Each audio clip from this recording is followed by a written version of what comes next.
Hey guys, it is the Bookworm 21, and today we are reviewing the fifth book in the Laurell K. Hamilton, Anita Blake Vampire Hunter series, and this book is Bloody Bones.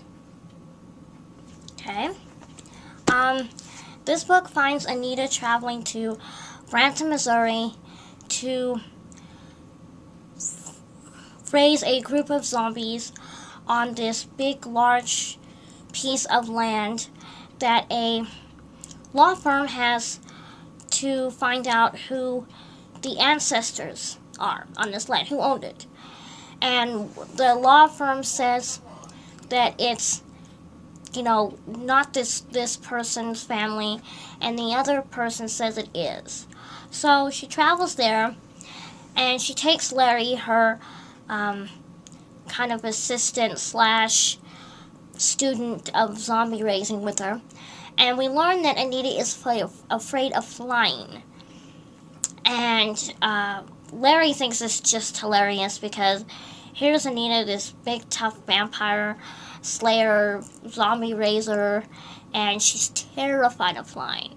So finally Larry has something one up on Anita, He can kind of point that finger and haha. And she doesn't like that, of course. So they get to the site, and what had happened is they had started to excavate before the zombies were raised. So everybody's everywhere. There's pieces of bone and hand, and it's all mishmash. So it makes her job just that much harder. Well, while she's there, some teenagers are brutally murdered. And I don't just mean murdered, I mean they're hacked up. We're talking Jason, Freddy Krueger stuff. Well, we find out that it's actually a big mystical monster called Bloody Bones, which is a nursery tale from the fairy people. Actually, his real name is Rawhide and Bloody Bones, and he kills naughty children and eats them and punishes them. Well, she has to investigate this, so she goes to the local people, and there's a bar that the guy that owns that property is called Bloody Bones. Well, he is a fairy, and I don't mean fairy as in Tinkerbell. I mean fairy as in pointy ears, Lord of the Rings kind of fairy, but more like fairy that'll cloud your mind and steal your soul and suck your blood. That sort of fairy. Not a nice fairy. See, there's two types of fairies. There's the Seelie and the unseelie. Now, if you're Seelie, you're beautiful. You're white and clean, and you do good things, and you're the court of the light, and nothing but good, And the unseelie is the goblins and the trolls and the dark and the scary and the that sort of thing. And the guy's name is Mangus Bouvier, and his sister Dorcas. Yeah, I'm not a fan of that name either. But he tries to pass him off as Seelie. Well, what he does is he does love charms for women, so he can put them under his spell. And Anita doesn't fall for it, and that just makes him really not happy. And we soon learn that he's, of course, unseelie. And what happens is, while this is all going on, a local teenage girl is murdered and raped by a vampire. And the family is just this super Christian, vampires are evil and damnation and blah, blah, blah. We find out that she's actually become a vampire by her vampire lover, and so they want Anita to kill the vampire and kill her, the girl. But Anita won't do it because she wants to see if she can come back as a vampire and they'll still have their daughter. Well, they're not too happy by that. But what happens is the vampires attack the family and kidnap their son. And, of course, Anita has to go find them, and she has to call Jean-Claude so the local master will talk to her at that city. And the local master just happens to be a really freaky woman named Savannah, who is Jean-Claude's old lover, girlfriend slash torturer, and she can control ghosts. So, they go to her lair, which is this old creepy house out in the middle of nowhere.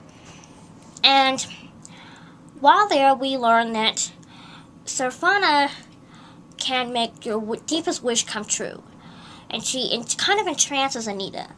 And Anita's deepest wish is to have her mother back. And so Anita has to kill this vampire because she's after her. And the vampire, while Anita goes to kill her, she burns the house down.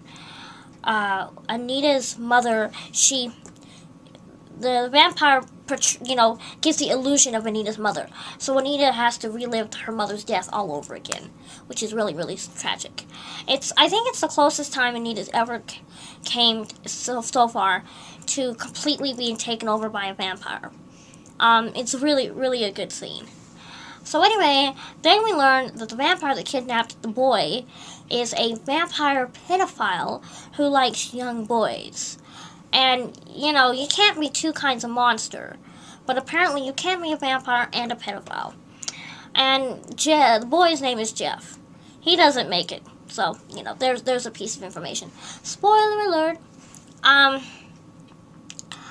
So anyway, we find that Magus, the fairy, has been drinking the blood of Rawhide and Bloody Bones.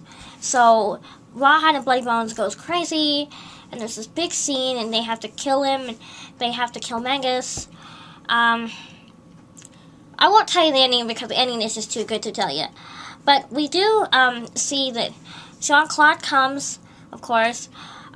This is the first time that Jean-Claude brings Jason, his werewolf slash blood donor, and Jason kind of puts the moves on Anita, or tries to. Let's see. Oh, and a really, really cool thing that I thought was really interesting. She dedicates this book to Susie Mary Gentry, which is actually Laura K. Hamilton's mother. And her mother has been passed away for some time. But if you authors, a little note here, side note I should say, if you ever read the other series, the Princess Mary Gentry series that she also writes, and that's where Mary is a fairy princess. This book has a lot to do with that series, because that series has all to deal with the Seelie and the Unseelie fairies, and it's all that. So a lot of this book, it seemed like it influenced that whole series, in my opinion. And of course, Mary, the main character in that other series, her last name is Gentry, so she took that from her mom. So I kind of think that was a little neat. She kind of named her, in a small way, she named her main character after her mother. So it was pretty cool. Once again, of course, definitely buy it. I think you'll love it. It's a definite book you want to have. So, I loved it, of course. So until then, keep reading. Bye.